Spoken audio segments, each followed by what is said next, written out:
pinatiwalaan ng mas maraming Pilipino, ABS-CBN News and Current Affairs. Panig sa katotohanan, panig sa bayan. Karong adlaw sa maayong buntag Mindanao, pahumanay na ang Mayo, mga nindot nga Santa Cruzan gowns, atong siron sa Kikay Box. Ug mga residente sa Barangay Matina Pangi, bisitahon sa sugod bahay.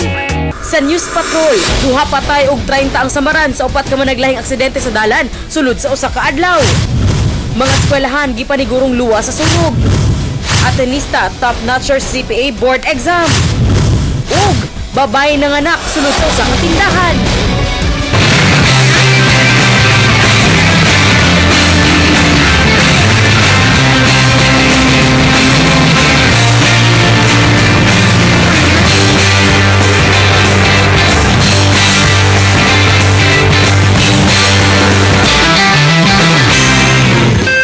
Tell me I'm forgiven and loved, 'cause I hear it from the street corner priestess, on how God is love and how man can be clean. But my joy has been on holiday and my peace is almost passed away. Tell me I'm forgiven and free. Oh, I tried and tried. Mga kapamilya, May 29, 2013 na bangon-bangon na ug dungan natong sugaton ng adlong Miyerkules ug usa ka Maayong buntag Mindanao. Kumusta ang inyong pagmata mga kapamilya? Sama sa kanindot sa pag-shine yaring adlaw karon na kinahanglan pod sunshiny pod ang ato mga personality karong Wednesday morning mga kapamilya. Ingon gani sila bisan unsa man daw nga trahedya, krisis nga atong ginatubang karon kinahanglan gid daw ipakita nato nga kaya natong mobangon. Okay, tama ka diha Michelle, tungod kay sa miaging bagyong Pablo nga miigo dinhi sa Southern Philippines sa miaging tuig. Karon nadawat sa Pilipinas ang New Frontiers Award 2013 gikan sa Arabian Travel Market nga gikonsidera isip premier travel and tourism exhibition sa Middle East. Gila nila ang padayong pagbangon sa nason human sa bagyong Pablo niadtong December 2012. Ang maong award na ginahatag lang sa mga destinations nga nagpakita og great adversity to rebound its tourism industry. Sila binadinha sa mga lugar dinha sa Davao Oriental ug sa Compostela kung sa dagan pug mga tourist destinations nga nalakip nga naapektuhan gyud sa bagyong Pablo. Okay, ug ginahatagan sabog pag-ila sa maong award ang paningkamot sa mga local communities nga mobangon sa krisis apil na sabang paghatag og atensyon sa the crisis management ug risk reduction practices sa local authorities. Kauban mga kapamilya sa Pilipinas sa shortlist sa mga awardees ang New York State nga igigo sab sa Hurricane Sandy ug ang Pakistan nga giba sab niadtong 2012. O gawas sa tropeyo, midawat ang nasod og libreng exhibition space sa ATM na nagkantidad og $10,000. Ingon lagi sila ang mga Pinoy gyud daw na bisang unsa pa problema ang atong atubangon basta magtinabangay lang kaya gyud kaayo nato nga mo bangon. Okay, very resilient yun kaya ang mga Pilipino nga luyo sa mga trahedya, nakasmile gihapon og usahay dili na nato ginakalimtan na nato ang problema. At least kaning $10,000 makatabang sab kini sa mga community diha sa Combal ug sa Davao Oriental. Sa mga ginikanan nga wala pa nakapa-enroll sa ilang mga anak, enrollment period gihapon sa mga public schools, mga kapamilya.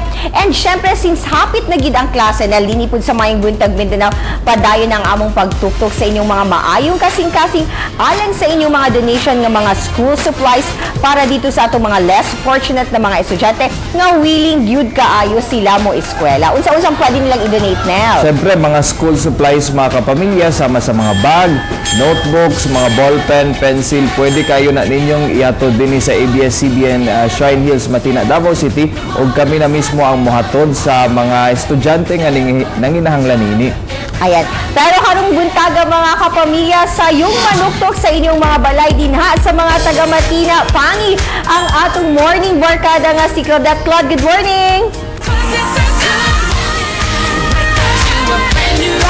Shine, good morning sa ato mga kapamilya din ha. Nagatanog Maayong Buntag Mindanao. Good morning. Ani ata karon din sa Kilometer 5 Matina Pangi busa sa ato mga kapamilya nga Taga Matina Pangi, bangon na kay basig ka muna ang makadog sa atong papremyo. Pero kini para sa mga mommies nato, andam na ba inyong chikiting para sa tiklase this June? Kung dili pa, ano ang pipila sa mga tips nga pwede ninyong buhaton para ma-prepare inyo ang mga anak para sa tiklase. Sayro natin sa Rated PG.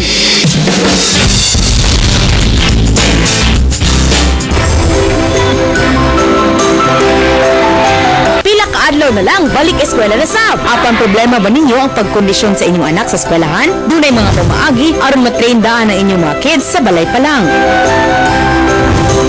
Una, ang pagpangutana sa bata kung unsa ilang panglangtaw sa pagskwela. Makatabang kini aron mahibal-an nimo kung unsa na ba siya ka-prepared sa school. Ikaduha, ang pag-set sa ilang daily routine. Pinaagi sa pag-set sa schedule sa ilang oras sa pagtulog ug pagmataog sayo sa buntag. Aron maanad na sila sa ilang mabutang schedule. Getting them used to a schedule might be good. Regular bedtime, tapos regular na pag-wake up. Kasi diba, regular schedule ang school. So, baka yun na mabaguhan ng mga kids. And just really learn how to let go. Kinahanglan sab nga tudluan ninyo sila kung saan pag-ilis sa ilang kaugalingon aron mahimo silang independent sa inyo nga.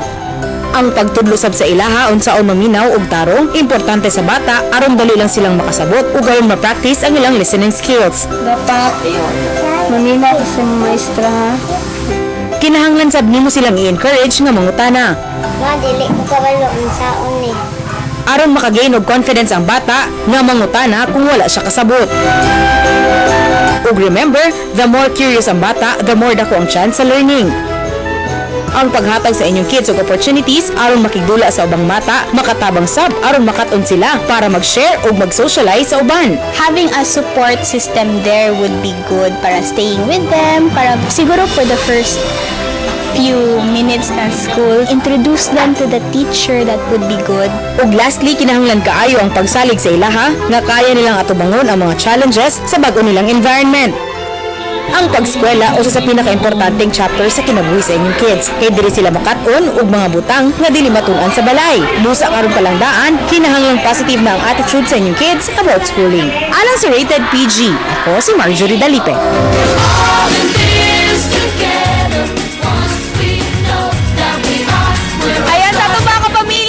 Matina Pangi, mga kapamilya, rise and shine na kay basik inyong balay na ang amuang maatuan. Ayaw mo ha, mabalik pa ang Waing Butag Mindanao.